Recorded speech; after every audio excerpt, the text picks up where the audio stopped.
HD Deve Gowda, Hardanahalli Dodde Gowda Deve Gowda, यानी भारत के वो प्रधानमंत्री जो 1996 में बीजेपी की केंद्र में 13 दिन की जब सरकार गिरी तो उसके बाद प्रधानमंत्री बने HD देवगौड़ा, 10 महीने के प्रधानमंत्री। लेकिन क्या आप जानते हैं कि सीएम से पीएम नहीं बनना चाहते थे HD देवगौड़ा?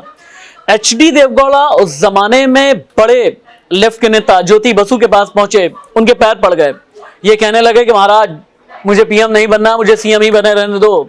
40 साल तक मैंने 4 दशक तक कर्नाटक में मैंने बड़ी मेहनत की है, तब जाकर के मुख्यमंत्री बनाऊं, आप लोग पीएम बनाने की फिराक में हैं। ये राज क्या है? ये राजनीति का एक ऐसा किस्सा है, चूंकि कर्नाटक में इलेक्शंस का दौर है, मुझे ये लगा कि ये किस्सा आपके साथ में शेयर किया जाए। साल 1996 की बात है, 11वीं लोकसभा चुनाव में कांग्रेस बिखर चुकी थी, कांग्रेस की बुरी तरह से हार हुई। पहली बार बीजेपी ने कांग्रेस से ज्यादा सीटें जीती। बीजेपी ने चुनाव में 161 सीटें जीती और कांग्रेस ने जीती 140 सीटें। बीजेपी को ये लगने लगा कि ऐसे में अगर हम, हालांकि बहुमत का जादुई आंकड़ा तो 272 होता है, लेकिन 161 तक पहुंच करके बीजेपी को ये लगा कि गठबंधन में सभी को साथ में लेकर के आएंगे, सरकार हम बना लेंगे। फिर 13 दिन की मोहलत मिली अटल बिहारी वाजपेयी को कि आप सरकार बनाइए, बहुमत साबित कीजिए। लेकिन 13 दिन में बहुमत साबित नहीं हो पाया और 13 दिन की प्रधानमंत्री उस जमाने में अटल बिहारी वाजपेयी की सरकार गिर गई। लोकसभा की 543 में से 129 सीटों पर क्षेत्रीय पार्टियों का कब्जा था। बस यहीं से दिमाग चलने लगा जनता दल का, यहीं से दिमाग चलने लगा समाजवादी पार्टी का, यहीं से दिमाग चलने लगा कांग्रेस का कि बीजेपी को अगर रोकना है तो किसी ऐसे चेहरे को लेकर के आना जरूरी है जो रबर स्टैंप के तौर पर रहे, लेकिन नॉन बीजेपी गवर्नमेंट को आगे लेकर के चले। कई अलग अलग नाम आए।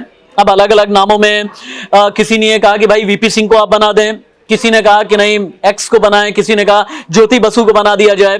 ज्योति बसु ने और लेफ्ट सीपीएम ने और पोलित ब्यूरो ने उस जमाने में ये कहा कि नहीं, लेफ्ट वाले सरकार बनवाने में यकीन करते हैं, प्रधानमंत्री नहीं बनाएंगे। हालांकि उस जमाने में यह भी कहा जाता है कि ये ज्योति बसु का हिमालयन ब्लंडर था, बहुत बड़ी गलती की बात कही जाती है, एक अलग सा मसला है, एक अलग इतिहास है। लेकिन मैं HD देवगौड़ा की बात कर रहा हूं। तो फिर 129 क्षेत्रीय जो सीटें हैं 129, उन पर क्षेत्रीय दलों का कब्जा रहा। अब यहां से एकाएक ऊंट करवट लेता है और लालू यादव प्रधानमंत्री के तौर पर HD देवगौड़ा का नाम आगे कर देते हैं।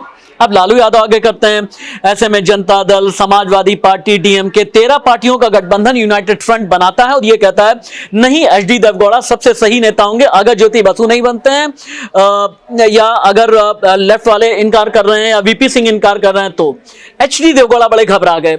यानी पीएम बनाया जा रहा था लेकिन घबरा गए।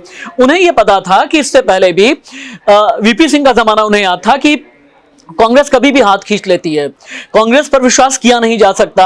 यानी अगर मैं सरकार बनाऊंगा कभी भी कांग्रेस हाथ खींच लेगी। ज्योति बसु के पास गए और जाकर के ये कहा कि महाराज प्लीज मुझे पीएम ना बनाए। ज्योति बसु ने कहा आप क्या चाहते हैं, विकल्प के लिए क्या कोई इश्तेहार छपवा दें क्या?